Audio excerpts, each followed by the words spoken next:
ప్రస్తుతం ఆంధ్రప్రదేశ్లోని పలు ప్రాంతాల్లో భారీ వర్షాలు పడుతున్నాయి. దాంతో లోతట్టు ప్రాంతాలు నీట మునిగాయి. వాగులు, వంకలు పొంగి ప్రవహిస్తున్నాయి. వర్షాలు బాగా పడుతుండటంతో కొందరు ప్రజలు, లోతట్టు ప్రాంతాల వాసులు మాత్రం ఇబ్బందులు పడుతున్నారు.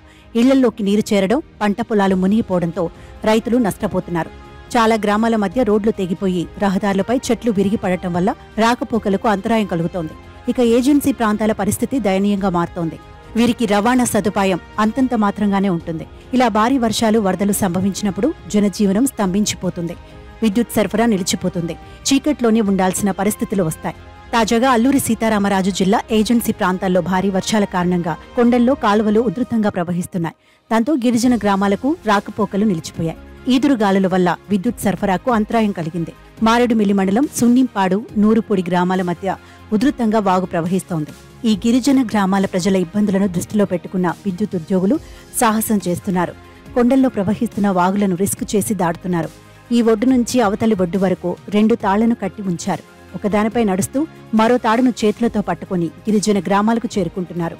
విద్యుత్ లైన్మెన్లు విద్యుత్ అంతరాయం ఉన్న గ్రామాలకు చేరుకుని కరెంట్ సరఫరా జరిగేలా చూస్తున్నారు. కొండ ప్రాంతాల్లో చీకటిమయమైతే ప్రజలు తీవ్ర ఇబ్బందులు పడతారని, అందుకే తాము సాహసం చేసి విద్యుత్తును పునరుద్ధరిస్తున్నట్లు లైన్మెన్లు చెబుతున్నారు. ఇక సాహసోపేతమైన లైన్మెన్ల కృషిని గిరిజన గ్రామస్తులు ప్రశంసిస్తున్నారు. ప్రస్తుతం దీనికి సంబంధించిన వీడియోలు నెట్టింట వైరల్ అవుతున్నాయి. ఈ లైన్మెన్ల సాహసాన్ని నెటిజన్లు కూడా పొగుడుతున్నారు. కానీ రిస్క్ చేసి వెళుతున్న సమయంలో తగు జాగ్రత్తలు కూడా తీసుకోవాలని సూచిస్తున్నారు. ఏదైనా జరగరానిది జరిగితే ఊహించుకోవడానికి కష్టంగా ఉందంటూ కామెంట్ చేస్తున్నారు.